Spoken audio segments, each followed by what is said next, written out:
New ইয়র্কে taxi চালিয়ে দেশে ৬ শিক্ষা প্রতিষ্ঠান গড়েছেন। খবর কালের কণ্ঠ। আসসালামু আলাইকুম রহমতুল্লাহি ওবরাকাতুহু। পিন্টু রঞ্জন অর্ক। এটি আজকের খবর। খবরটি প্রকাশ হয়েছে ২৮শে ফেব্রুয়ারি, অর্থাৎ আজকে। খবরটির শিরোনামটি আবারও বলছি, নিউ ইয়র্কে ট্যাক্সি চালিয়ে দেশে ৬ শিক্ষা প্রতিষ্ঠান। এবার বিস্তারিত খবর শুনে নাও। সান্ধ্যকালীন খবরে সবাইকে সুস্বাগত জানাচ্ছি। আমি তোমাদের আখি গ্যালারি। এখনও সময় পেলে মাজিদা মাউন্টেন ম্যান দেখেন মোশাররফ। বলিউডের বিখ্যাত সিনেমাটি ভারতের বিহারের গেহলোর গ্রামে দশরথ মাঝিকে নিয়ে নির্মিত। প্রায় ২২ বছর চেষ্টার পর হাতুড়ি শাবল নিয়ে পাহাড় কেটে রাস্তা বানাতে পেরেছিলেন দশরথ মাঝি। তাঁর মতো মোশাররফও পাথর ভেঙেছেন, তবে রাস্তা নয়, ভবন বানাতে। এসএসসির আগেই বাবাকে হারিয়েছিলেন। মোশাররফের ছোট কাঁধে তখন সংসারের বড় বোঝা। সেই ভার কমাতে পাড়ি জমিয়েছিলেন কাতারে। কাজ জুটল নির্মাণ শ্রমিক হিসাবে। ৭ ফুটের মতো পাথর ভেঙে পাইলিং করতে হবে। সহকর্মীদের অনেকে চেষ্টা করেও ব্যর্থ হলো, কিন্তু মোশাররফের সেই সুযোগ নেই, কারণ দেশে তার মা।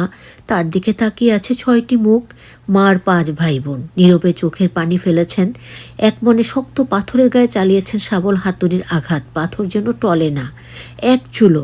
উল্টো হাতুড়ি ছিটকে এসে পায়ে লেগে যায়, গায়ে লেগে যায়।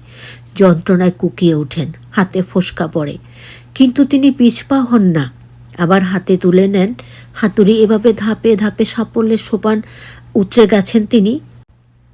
মোশাররফ নিজে বেশি দূর পড়তে পারেননি, কিন্তু হাড় ভাঙা খাটুনি খেটে ভাই বোনদের পড়িয়েছেন।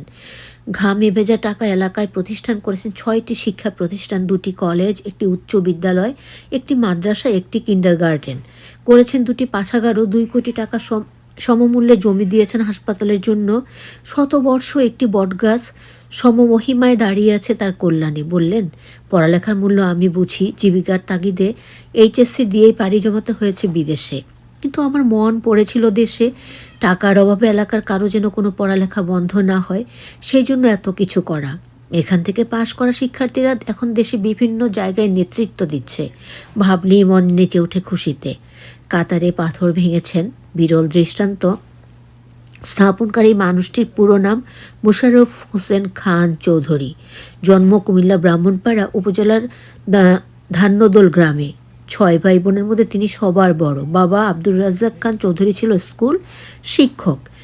শিক্ষার প্রতি অনুরাগ মোশাররফের রক্তে বলা যায় উত্তরাধিকার সূত্রেই। তার প্রমিতামহ সিরাজ খান চৌধুরী ১৯৩৭ সালে নিজ গ্রামে প্রতিষ্ঠা করেন ধান্যদৌল প্রাথমিক বিদ্যালয়। ১৯৫৭ সালে রাঙামাটিতে একটি প্রাথমিক বিদ্যালয় প্রতিষ্ঠান করেন মোশাররফের বাবা আব্দুর রাজ্জাক খান চৌধুরী। নিজ এলাকা থেকে ওই স্কুলের শিক্ষক নিয়ে পড়াশোনার ব্যবস্থা করেছিলেন তিনি। শিক্ষক বাবার সংসারে ৮-১০টা শিশুর মতো হেসে খেলে বড় হচ্ছিলেন মোশাররফ। ৫ম শ্রেণীতে পড়ার সময় বাবাকে হারালেন। এ সময় চাচা মিজানুর রহমান চৌধুরী পাশে ছিলেন বলে রক্ষা। ১৯৮২ সালে সুযোগ পেলেন কাতারে যাওয়ার। নির্মাণ শ্রমিক হিসেবে কাজ করলেন বছর ৪ পরে আবার দেশে ফেরেন। ততদিন কিছুটা সচ্ছলতা ফিরেছে মোশাররফের। গড়ে তুললেন বিদ্যার বাতিঘর। ধান্যদৌল তো বটেই, আশেপাশের কোনো গ্রাম ছিল না কোনো মাধ্যমিক বিদ্যালয়, কোনো গ্রামে ছিল না কোনো মাধ্যমিক বিদ্যালয়। এ নিয়ে দফায় দফায় গণ্যমান্য ব্যক্তিদের সভা, স্কুল করতে সবাই উৎসুক, কিন্তু জমি দিতে কেউ আগ্রহী নয়। এগিয়ে এলেন তরুণ মোশাররফ। একদিন তিনি এক সভায় দাঁড়িয়ে বললেন, কাতারে ঘাম বেচে কিছু পয়সা জোগাড় করেছি, সেটা দিয়ে স্কুলের জন্য জমি কিনব। তাকে বাহবা দিল সবাই।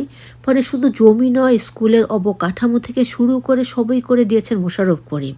১৯৮৯ সালে যাত্রা শুরু করলো মোশাররফের প্রথম বিদ্যার বাতিঘর আব্দুর রাজ্জাক খান চৌধুরীর উচ্চ বিদ্যালয়। এমপিওভুক্ত হওয়ায় প্রতিষ্ঠানে এখন হাজারের মতো শিক্ষার্থী এবং শিক্ষক কর্মচারীও ২৪ জন। নিউ ইয়র্কে পাড়ি। সে বছরই একটা সুযোগ পেয়ে যুক্তরাষ্ট্রের নিউ ইয়র্কে পাড়ি জমান মোশাররফ। সেখানেও শুরুতে ছিলেন নির্মাণ শ্রমিক, মানে বাড়িঘরের কাজ করতেন, বাড়িঘর তৈরি করতেন। পরে রেস্তোরাঁ, ফাস্টফুডের দোকানে কাজ করতেন। ১৯৯২ সালে ট্যাক্সি চালানোর লাইসেন্স পেলেন মোশাররফ। এরপর থেকে ৩ দশকের বেশি সময় ধরে মার্কিন মুলুকে ট্যাক্সি ক্যাব চালাচ্ছেন। প্রচুর আয়, তবে অন্যদের মতো ভাবেননি কেবল নিজের সুখের কথা। বাড়ি গাড়ি বা আয়েসি জীবনযাপনের পেছনে ব্যয় করেননি অঢেল অর্থ। আয়ের বেশিরভাগই উজাড় করে দিয়েছেন নিজ এলাকায় শিক্ষা প্রতিষ্ঠান গড়ার কাজে। সুবহানাল্লাহ।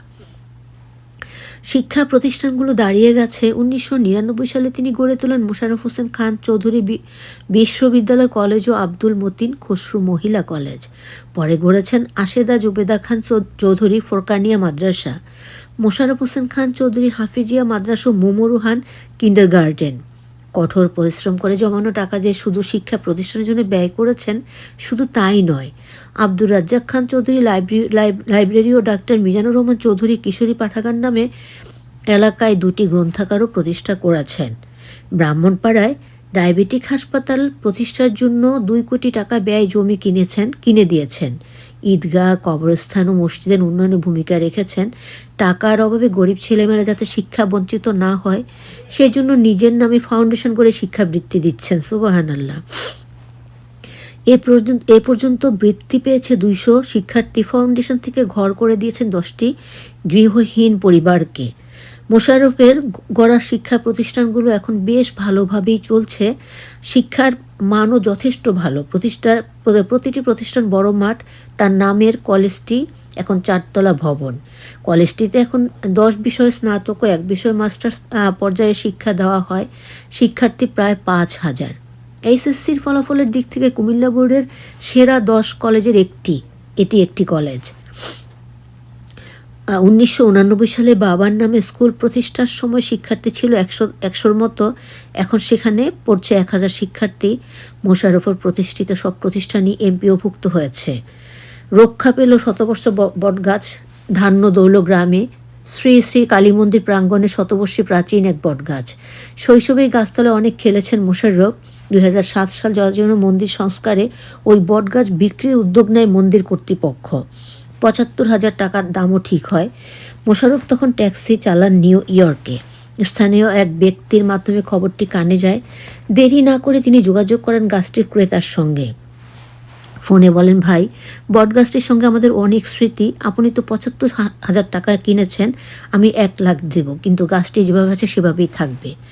পরে তিনি গাছটি দান করেন মন্দির কর্তৃপক্ষকে। মন্দির কমিটির সহসভাপতি লক্ষণ কান্তি দেব বলেন, মোশাররফ সাহেব গাছটি বাঁচিয়ে মন্দিরকে দান করেছেন।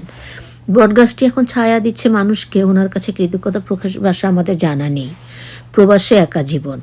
ব্যক্তি জীবনে 2 সন্তানের জনক তিনি। প্রবাসে এখনও মেসে থাকেন। স্ত্রী সন্তানরা থাকেন স্বদেশে। তাদের কখনো যুক্তরাষ্ট্রে নেননি। কারণ কি? মেসে আমি যেন তেনভাবে থাকতে পারি। আলু ভর্তা, ডাল বা ডিম দিয়ে চলে যায় 3 বেলা। পরিবার নিয়ে গেলে বাসা ভাড়া নিয়ে থাকতে হতো, তাতে খরচ অনেক বেড়ে যেত। বরং সে টাকা দেশের মানুষের কাজে লাগাতে পেরেছি। সহজ সরল সোজা উত্তর মোশাররফের। এই জন্য স্ত্রী ফয়জুন নাহার চৌধুরীর প্রতি কৃতজ্ঞতা জানান তিনি। এছাড়া শিক্ষা মন্ত্রী এহসানুল হক মিলন, সংসদ সদস্য হাজী জসিমউদ্দিন, অধ্যক্ষ মোহাম্মদ ইউনুস, ব্যারিস্টার সোহরাব খান চৌধুরী, জাহাঙ্গীর খান চৌধুরী, হাজী তৈয়ব আলী, আব্দুল ওয়াদুদ চেয়ারম্যান সহ নানা সময় আরও অনেকের সহযোগিতা পেয়েছেন তিনি। তাদের প্রতিও কৃতজ্ঞতা জানালেন মোশাররফ। আনন্দে বাঁচা মানুষ। মোশাররফের বয়স এখন 62 বছর। তরুণ বয়সে পড়াশোনার ছেদ পড়লেও এখন তিনি উন্মুক্ত বিশ্ববিদ্যালয়ের অধীনে একটা কলেজে স্নাতক পড়ছেন। পরীক্ষার সূত্রে এসেছেন দেশে। বললেন, পড়াশোনার কোনো বয়স নেই, আবার নতুন করে শুরু করতে চেয়েছি। ভোগ নয় ত্যাগের দর্শনে বিশ্বাসী মোশাররফ বললেন, আমি আনন্দে বাঁচি। মানুষের জন্য কিছু করতে পারলে মন নেচে ওঠে আমার। যতদিন বাঁচি আনন্দের খোরাক নিয়ে বাঁচতে চাই।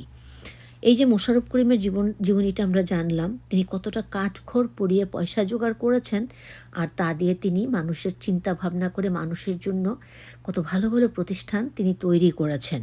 আল্লাহ পাক তাকে সুদীর্ঘ নেখায়াত দান করুন, সহিবুজ দান করুন। আমিন সুম্মা আমিন। পুরো ছোট্ট খবরটি জুড়ে ছিলাম আমি তোমাদের আখি গ্যালারি। আর তোমরা খবরটি শুনবে এই প্রত্যাশা রাখি। আসসালামু আলাইকুম রহমতুল্লাহি ওয়া বারাকাতুহু। আল্লাহ হাফেজ।